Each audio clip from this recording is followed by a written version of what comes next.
Everybody on this planet has a spiritual support team. This group is our backup in the game of life. Entering the material world is like taking on a deadly mission for the CIA or MI6. Pretend you are the next James Bond. You come in with certain assets and talents from previous missions, but are placed in situations out of your element. But you are not alone in your mission. You have backup. Someone will brief you on your mission, outline your goals, and warn you of the pitfalls. Another person, Q in the James Bond movies, gives you your equipment. He explains all the special things you can do. You will meet up with other agents in the field who will pass new information and orders to you. Some agents are seen and others remain in the shadows, secretly sending you codes. As you continue your career, you make your own contacts with other agents and agencies.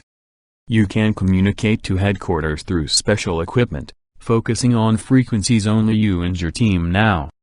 You have special codes and signals worked out. They are there for you.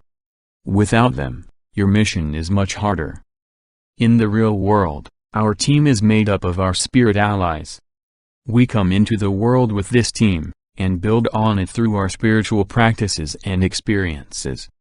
We build our team and it changes as we change our beliefs.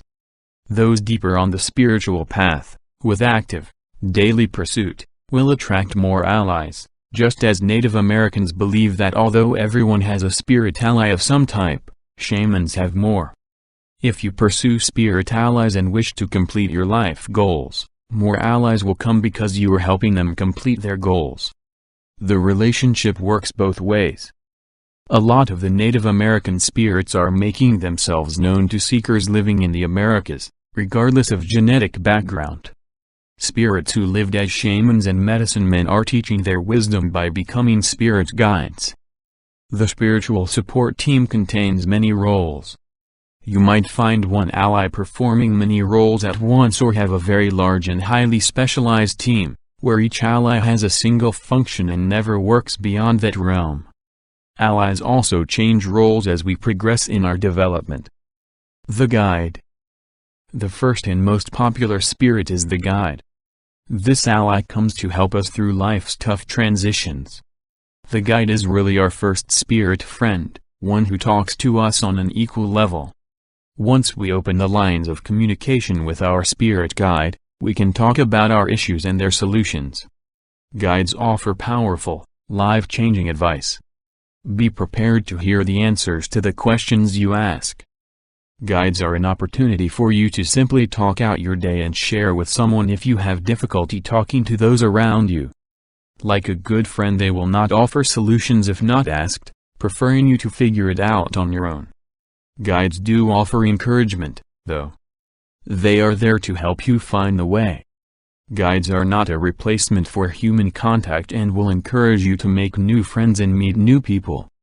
They want you to explore your life fully. Not only are guides for spiritual and emotional support, but they are available for professional support and simple conversation. Many guides appear when I am doing a tarot reading for someone, giving me new information or pointing out things my conscious mind missed when explaining the cards. Other guides aid me in healing work. I see and feel them working next to me during a Reiki session. Guides help me in the classes I teach, urging me to cover a topic I normally would not cover because it fits the immediate needs of someone in the class. These guiding spirits are readily available for simple discourse, giving direct information on somewhat spiritual topics, like explaining the human chakra system, herbalism, or Hermetic philosophy. For those who think they are simply talking to themselves, these conversations will open your eyes. You will be amazed at how much information you can get from a guide on a topic you never studied. Then find a book on it and things will all fall into place. The information from your guide is correct, but they usually expand on the subject. If you are simply having an internal dialogue, how would you know such specific facts and concepts? Guardians. Doing security detail in our spiritual support team is the Guardian. A guardian is any ally invoked for protection. The main criteria are that they have power and province over the physical to protect your body. Guardians protect our entire being, the physical along with the emotion, astral, mental, and spiritual bodies. Pagan gods and goddesses, ruling aspects of nature, appear as guardians, among other things. Many gods are called on for protection. They do not have to be from pagan mythology. Also, because Hebrew is a sacred, power language, speaking it can move energy. Any of the Hebrew names for God, like Yahweh, Jehovah, Shekinah, or Adonai, can be called out for protection. Guides and power animals serve as guardians. More traditional guardian allies are our guardian angels. Everyone has one. Angels need to be asked for help to maximize their protective skills, since they, like other allies, do not interfere with free will. Allies do not stop the games we play. You do not need to know their name, simply ask your guardian angel or spirit to protect you in times of danger. Recently my group was doing a ritual involving angels. Everyone in the group commented that they felt or saw the presence of everyone else's guardian angel circling us. The higher self. As everyone has a guardian or guardian angel, everyone has a higher self. The teaching of all religions, at the core, is that we are all divine beings. The path is to remember our divinity. We are all being challenged to live with our higher self more fully in the world and not be dragged down by harmful thoughts and emotions. That doesn't mean we suppress them. We acknowledge them, work through them, and move on. Anger, hate, jealousy, and resentment should never be held or ignored, but honored. The higher self is the prime director of your spiritual support team. From this chief spirit ally, all others take their cue. No one but you knows what is best for you. If you invoke your higher self and ask your intentions to be correct and for your highest good, you are asking that things be worked into your own grand design. As co-creators, our soul, our higher self, chose all the variables, our bodies, parents, family, friends, situations. They are all perfect for our mission here, they are not random circumstances. Your higher self is in partnership with the Great Spirit. It makes no mistakes for you. Other spiritual beings on your team can have a different opinion. They guide you, but ideally your higher self has the final approval on everything. Allies are in constant communion with your higher aspect. The more in alignment with your higher self you are, the easier things become. The world flows with you. Agonizing choices between extremes are a thing of the past. The right door is open. You still have challenges and face difficult circumstances, but you know it's your path and have a great conscious power to change your path to your liking. You are doing your dharma, your life's work. The shadow. Some consider the shadow self to be the lower self or psychic self, balancing the higher self, with no stigma or testing associated with it. Other traditions consider the shadow to be the antithesis of the holy guardian angel or higher self, as an accumulation of all our negative karma or misdeeds. Also known as the dweller on the threshold, it must be confronted and defeated before deeper spiritual enlightenment can occur. Personally, I see the shadow as part of our lower, psychic, and instinctive self, but it's the part of our power and ability that we fear and disassociate from. It is all the thoughts, feelings, and abilities we repress. It is a part of our unclaimed personal power. To go deeper with your spirituality, you must recognize it, forgive it in yourself, and integrate it better into your own self-image. The shadow can have many layers, and you will develop a relationship with it on deeper levels as your own awareness expands. Material spirits. The last major component of your team is material spirits. These allies are devas, nature spirits, elementals, or the consciousness of your own body. These spirits rule in the material, physical world, but sometimes lack higher consciousness to guide their powers. They follow your instructions and programming. Most people are unaware of these spirits and let their own stray thoughts command these allies. The material spirits have power over your body and health. Everyone has a deva that forms the structure of their body. Everyone has nature spirits to fill out the form. Our entire body, from major organs to individual cells and the DNA within, is conscious.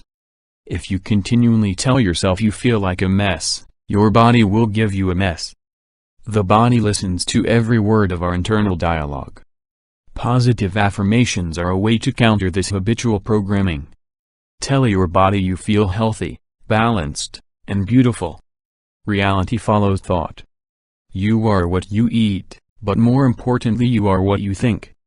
Material spirits have power over our resources, like prosperity, career, and home.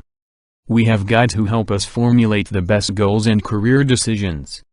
Houses and apartments have acquired their own presence, created by the family living in them. The energy and spirit there are usually marshaled into magic for home protection, health, and happiness. If you keep the home happy, it will help keep you happy. Elementals and spirits are called on in ritual magic to make intentions manifest in the material plane. Teamwork. Spirit allies will take various forms and roles for your benefit. Allies may be very fluid, changing as you change. There is no deception in this. We simply see them in the forms most comfortable or needed, as indicated by our subconscious. Spirit is free form.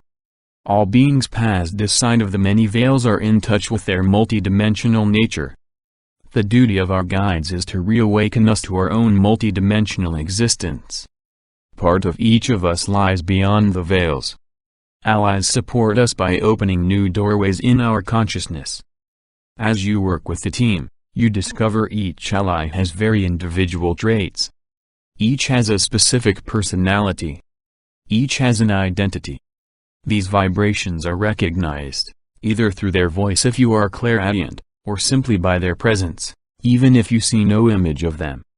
They have a unique energy signature to tune into, and you are one of the few people who has a direct line to them. Position of the players. Often you can feel allies are in a particular space around you. Those individuals with many spirit allies are at times adamant about where the guide is, to their left, right, above them, below them, or off to the side. Guides seem to be whispering into the left ear or the right. The side of the body they appear on gives insight into the lessons they share. The left side is controlled by the right side of the brain, which is more creative and intuitive and usually regarded as more feminine. Many guides work through these traits, since intuition and psychic powers go hand in hand. The left half of the brain controls the right side of the body. The characteristics, considered more masculine, like logic, reason, and aggression, are part of the left side. Esoterically, we usually project energy from the right hand and receive energy from the left, unless we are left-handed. Once you understand the flow of energy, you can control the flow of energy from each hand and reverse it as needed. If a guide appears lower to the ground or off to the side, it is probably working with grounding issues, health, and being comfortable in the physical realm and in your body. You need support and strength. When the guide is floating above your head, you are working with the mind and perception. Size of the team. The spiritual support team varies in size from person to person, being as few as one or as many as several dozen. When there is only one, that ally fills all the tasks in the entire team and tends to be a very versatile spirit.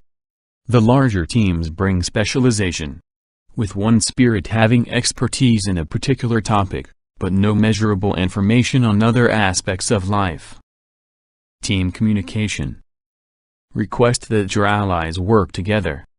They might not start as a team, particularly if there are cultural or mythic differences among them. They need to communicate together to effectively help you.